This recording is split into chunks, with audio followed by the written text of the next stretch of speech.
Hello everybody, it's Mr. Cartwright, hoping you're all keeping safe and that you're keeping well. And today we are going to be having a go at making a simple game in Scratch.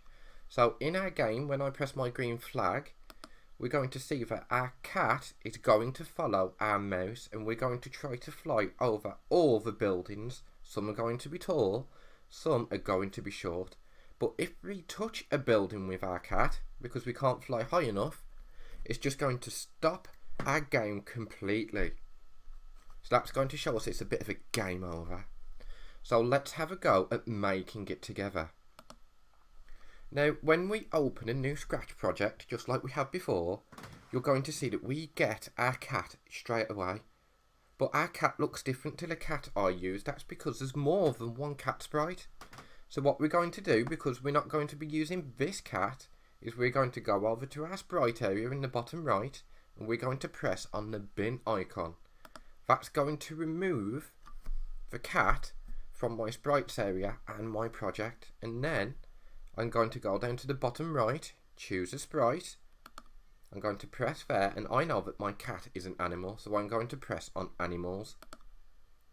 And as you can see, I have my flying cat sprite, which I used in my project earlier. So I'm going to press there, and it's going to load it into my sprites area and my preview area. Now we want to make our cat follow our mouse from the moment we press the green flag. So I'm going to go over to events, and I'm going to look for when green flag clicked. That means that as soon as our project starts and we press play, it's going to do whatever we put underneath this block. Now I know that I want it to do it forever. So every time I move my mouse, it's going to go to where my mouse is. So I'm going to use our control block forever. It will be the third one down. And just like before, you'll notice it looks slightly different to a lot of our blocks. It actually has an arm stretching out. Now, this means that everything I put inside there is going to keep happening over and over and over again until our game or our animation ends. I'm then going to go to motion, because now I'm thinking, where do I want my cat to move? So I'm going to press motion, and you should see go to random position. If I press this white triangle here, it will come up with a menu, and I can press mouse pointer. This means that wherever my mouse is, our cat is going to go there, and I'm going to drag it inside my forever loop. So now, when I press my green flag, and I move my mouse around, the cat goes to where the mouse is. So have a go pressing the green flag yourself, see if your cat follows your mouse pointer around. Now, we're going to have a go at making our buildings, and this is going to be a little trickier because, as we could see earlier, if I go back to it, our buildings are going to come in at one side and they're going to disappear at the other and reappear at that side again, all the way until we touch it. So there's quite a few things we're going to be doing inside our code to get our buildings to do that.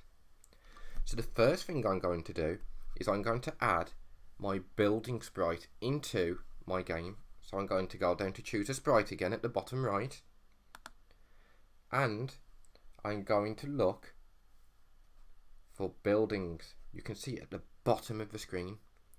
Now, our building sprite actually uses lots of different costumes so we can see different buildings. Now, I know that as soon as I press my green flag, I want it to start. So already I can go to my events blocks again, and I can add my green flag. Then I need to think, where is my building going to start on the screen? So I'm just going to go into the preview area, and I'm going to drag my building to where I think I want it to be. Maybe about there. And as you can see, it sets our X coordinates and our Y coordinates for us. We can go into motion, and if we go down to go to, we can see it's already set it for us. So I can drag that inside my coding area, making sure I get my shadow so it connects. And if I let go of my mouse, it's going to connect So now, no matter where I move my building, when I press green, my building goes straight there. Now we're going to have a go at making it move across the screen.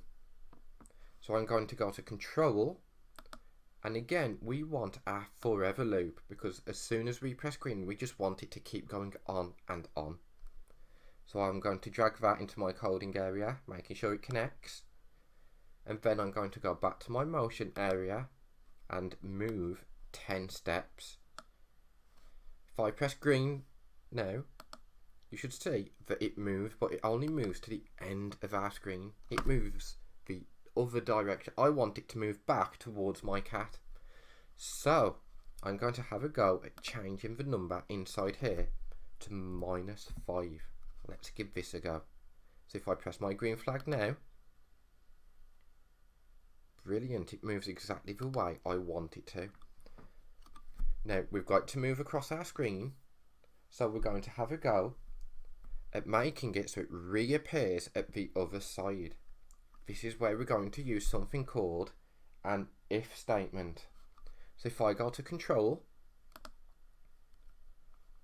under forever you should see if blank, then we're going to drag this inside our forever loop. And what this is going to allow us to do is it's going to allow us to say if something happens then. So we're going to have a go at thinking what we might want to happen and what is going to happen next once it's happened. So I'm going to go to my operators, because I know that I'm using my X coordinate, my X position. So I'm going to drag over my less than icon. So as you'll remember from maths, when we're using less than, it's like our crocodile brackets. We're going to set our X coordinate to, let's say, -250, because I can see in my screen down here in my sprites area the current position of my building is -266. Now if I go back to motion, I can see when I scroll down that I actually have an option called X position. If I drag that inside this part of my operator now, you will see it says X position is less than -250. And I'm going to drag that inside my if. Now what that means is when I press my green flag and my building moves back, once it reaches here and it is an X coordinate that is less than -250, whatever we put next is going to happen. Now I want it to go back to where it first started, so I'm just going to scroll back up in my motion area and I'm going to have go to, and I'm going to drag it back into this area here, so it's inside our if loop. I'm then going to change my X coordinate so it's exactly the same as when we used this block before. So on mine I have 196 and I have -10. So now when I press the green flag, my building is going to move across and it's going to reappear and move across again. It's going to keep on doing that.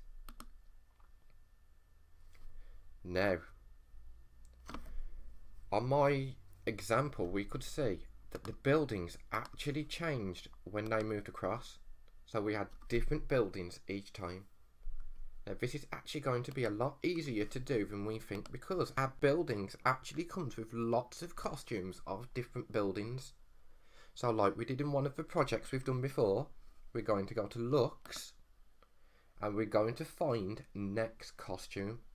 So if you've only just pressed into looks, you'll see it's right by our green circle for operators, and I'm going to drag that under my go to. So now when I press my green flag and my building moves across, when it comes back at the other side we actually have a different building, which are all different heights and different appearances, which is brilliant. Now we want to tell our project that if it touches our cat, we want it to stop it completely. So again we're going to go into control and we're going to use another if statement, so an if loop. So I'm going to find if under forever and I'm going to drag it under, not inside, but under my other if. This makes sure that it's looking for both if our X position is less than minus 250 and if it is touching our cat. So if I go into sensing, so I'm pressing my sensing blocks, I can actually see right at the top it says touching mouse pointer.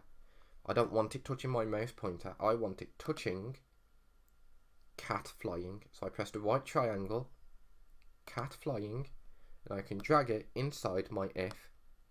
And if I go back into control, at the bottom of control you should see stop all, and I'm just going to drag that inside there. And now we have our game working. So when we move our cat, it's going to follow our mouse.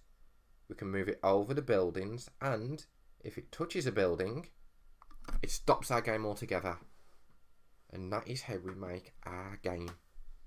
Now, we don't want our backdrop to be a boring white background. We can think of a different backdrop we could use. So we can go down to our backdrops area, choose a backdrop, and if we pick outdoors, we can see all the outdoor areas where a building might be.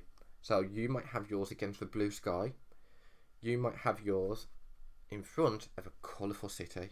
I had mine in the night city. So if I press night city as my backdrop, you can use any backdrop you like. It's just going to set my background. So now when I'm playing my game, it looks a little more interesting than just buildings and a cat. And there we go. That is how we make a simple game using Scratch, where our cat is going to follow wherever we move our mouse or our trackpad. So I hope you've all enjoyed it, everyone. I hope you've had a good go. Feel free to have a mess around with some of the different blocks and see what else you can add to your projects. And I hope you all keep safe and well, and I'll see you next time with my next Scratch project.